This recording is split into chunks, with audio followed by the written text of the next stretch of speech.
সবাইকে স্বাগত। সকলের মঙ্গল হোক। জীবনের যে কোনো ক্ষেত্রে সাফল্যের জন্য, মনোসংযোগ বাড়ানোর জন্য, শারীরিক এবং মানসিকভাবে সুস্থ থাকার জন্য, মনকে সবসময় শান্ত রাখার জন্য, ধৈর্য বাড়ানোর জন্য, হাসি খুশি থাকার জন্য বা আনন্দে থাকার জন্য যে কোনো একটা মেডিটেশন জীবনে একদম মিরাকেল করে দেয়। জীবনে যদি কোনো স্বপ্ন থাকে, কেউ চান কোনো কিছু ম্যানিফেস্ট করতে, তাহলে আগে তাকে মেডিটেশন করতে হবে। নিয়মিত মেডিটেশন করলে যে কোনো কিছু খুব সহজে ম্যানিফেস্ট হবে। কেননা যেহেতু মেডিটেশন করলে দুশ্চিন্তা হয় না, ওভার থিঙ্কিং হয় না, মন শান্ত থাকে, সব সময় খুশি থাকে, শারীরিক এবং মানসিকভাবে সুস্থ থাকা যায়, একদিকে ফোকাস করা যায়। এই কারণে যে জিনিসটা চাই সেই জিনিস সহজেই ম্যানিফেস্ট হয়ে যায়। কাজে যারা চাইছেন জীবনে কোনো স্বপ্ন পূরণ করতে, অন্য কোনো একটা টেকনিক করছেন কোনো কিছু ম্যানিফেস্ট করার জন্য, তারা আগে অবশ্যই মেডিটেশন শুরু করুন। যারা কোনো টেকনিক করছেন না, তারাও ভালো থাকার জন্য অবশ্যই মেডিটেশন করুন। মেডিটেশন যে শুধুমাত্র একই রকমের হয় তা কিন্তু নয়, মেডিটেশন অনেক রকমের হয়। 24 ঘন্টাও মেডিটেশন করা যায়।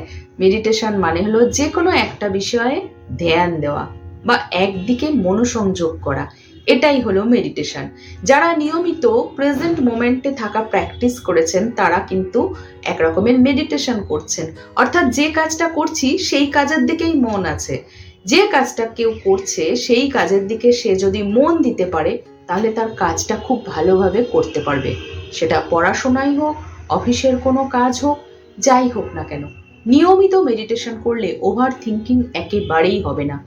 কেননা যেহেতু সে একই দিকে মনোসংযোগ করতে পারছে, সেই জন্য তার মন এদিক ওদিক চলে যাবে না। মেডিটেশন নিয়মিত করলে স্বাস্থ্য ভালো থাকে, কেননা দুশ্চিন্তা তার কম হয়, মনোসংযোগ বাড়ে, ধৈর্য বাড়ে, রাগ কমতে থাকে। চাইলে 24 ঘন্টায় মেডিটেশন করা যায় বা মেডিটেশনের মধ্যে বা ধ্যানের মধ্যে থাকা যায়। বিষয় হলো যে কোনো একটা দিকে ধ্যান দেওয়া।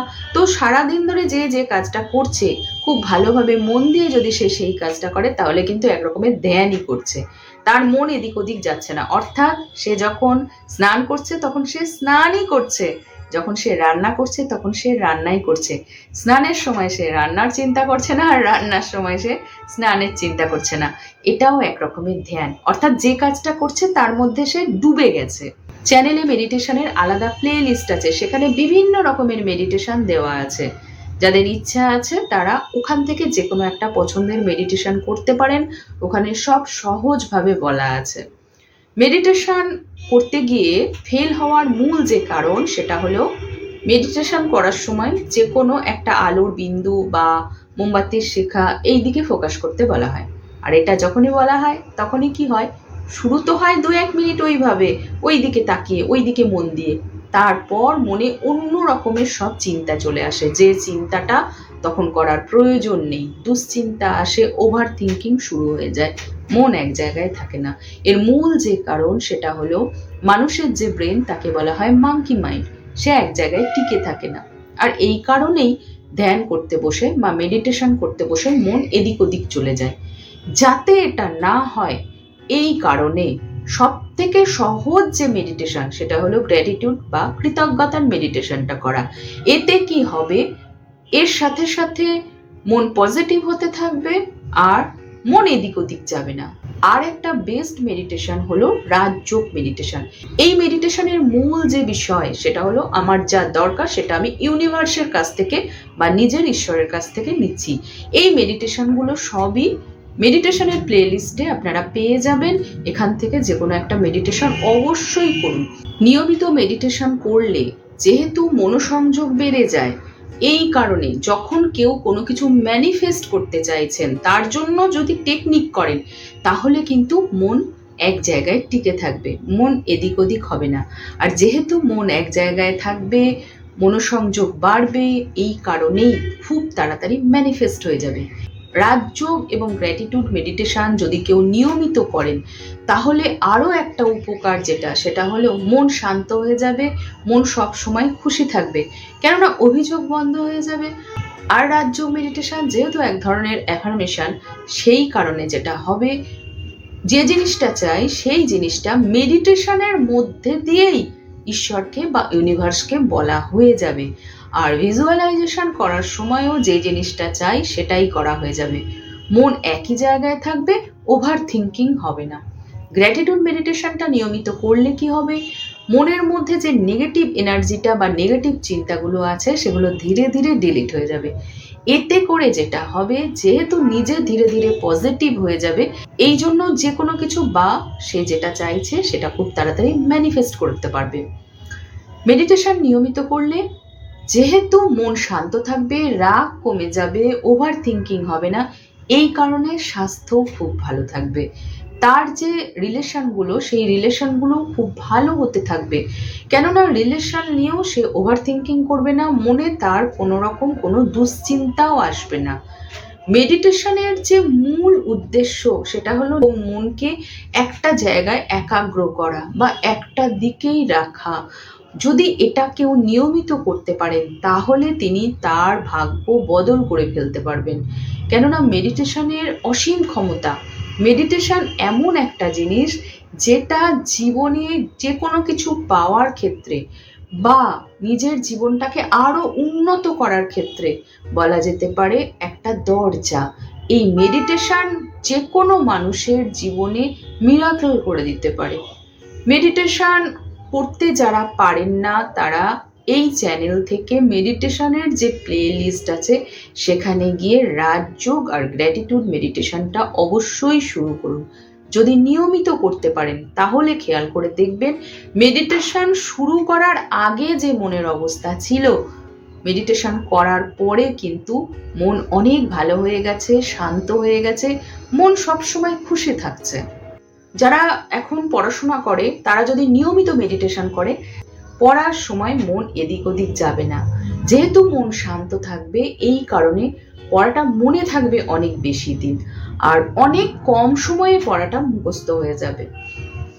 যারা কোনো কাজ করেন, সেটা চাকরি হোক, ব্যবসা হোক, যে কোনো ক্ষেত্রে মেডিটেশন করার কারণে শারীরিক দক্ষতা বেড়ে যাবে, কেননা মেডিটেশনের কারণে যেহেতু মন এক জায়গায় থাকবে, মন বিক্ষিপ্ত হবে না, এই কারণে শরীরের উপরে একটা পজিটিভ প্রভাব পড়বে, কর্মদক্ষতাও বাড়বে। মেডিটেশন নিয়মিত করার কারণে রাগ কমে যাবে। যারা খুব রাগী বা যারা সবসময় কথায় কথায় রেগে ওঠেন, তাদের জীবনে অনেক রকমের প্রবলেম আসে এই রাগের জন্য। যদি নিয়মিত মেডিটেশন করেন তাহলে রাগটা যেহেতু কমে যাবে, তাই কর্মদক্ষতা বাড়বে, কাজের জগতেও তিনি বেনিফিট পাবেন এবং তার রিলেশনগুলো আরো ভালো হতে থাকবে। মেডিটেশনের গুণ বলে শেষ করা যাবে না। যারা জীবনে সাফল্য চাইছেন, সেটা বিজনেস হতে পারে, চাকরি হতে পারে, পড়াশোনা হতে পারে, যে কোনো কিছু হতে পারে, তারা মেডিটেশন করুন। যদি নিয়মিত মেডিটেশন করতে পারেন তাহলে দেখবেন লাইফ একদম চেঞ্জ হয়ে গেছে। যারা মনে করেন মেডিটেশন করা খুব কঠিন বা কোনো কালে শুরু করেছিলেন কিন্তু যেহেতু মনোসংযোগ হয় না তাই ছেড়ে দিয়েছেন, তারা আবার নতুন করে মেডিটেশন অবশ্যই শুরু করুন। রাজযোগ মেডিটেশন আর কৃতজ্ঞতার যে মেডিটেশন সেটা প্লে লিস্টে পেয়ে যাবেন। এই দুটো মেডিটেশন যদি নিয়মিত করেন তাহলে আলাদা করে কোনো মেডিটেশন করার দরকার হবে না। এই দুটো মেডিটেশনের মধ্যেই সাফল্যের সূত্র লুকিয়ে আছে। এই দুটো মেডিটেশন লাইফে একদম মিরাকল করে দিতে পারে। আমি আমার নিজের জীবনে বহু ক্ষেত্রে বহুবার দেখেছি এই দুটো মেডিটেশন ম্যাজিক করে দেয়। একটা হলো কৃতজ্ঞতার মেডিটেশন বা গ্র্যাটিটিউড মেডিটেশন, যেটা করলে মন থেকে পুরোপুরি নেগেটিভ জিনিসগুলো সব ডিলিট হয়ে যাবে। আর একটা হলো রাজযোগ মেডিটেশন। রাজযোগ মেডিটেশন হলো এক রকমের অ্যাফার্মেশন, যে অ্যাফার্মেশনটা কন্টিনিউ করতে করতে বা রোজ রোজ বলতে বলতে ভাবতে ভাবতে একটা সময় সে যেটা হতে চাইছে সে সেটাই হয়ে যাবে। মেডিটেশন এতটাই অবিশ্বাস্যভাবে আমাদের জীবনে কাজ করে। মেডিটেশনের গুরুত্ব যে অপরিসীম এটা কিন্তু প্রায় বলা চলে সবাই জানেন, কিন্তু যেহেতু মনোসংযোগ হয় না, মেডিটেশন করতে বসে মন এদিক ওদিক চলে যায়, তাই অনেকেই শুরু করে তারপর হাল ছেড়ে দেন। হাল ছেড়ে না দিয়ে আমি বলবো আবার শুরু করুন, এই মেডিটেশনগুলো দিয়ে মেডিটেশন করা শুরু করুন। বয়স যাই হোক না কেন, যদি নিয়মিত মেডিটেশন করেন তাহলে শারীরিক এবং মানসিকভাবে সব সময় সুস্থ থাকবেন। সবাই খুব ভালো থাকুন, দেখা হবে নেক্সট দিন। All the best.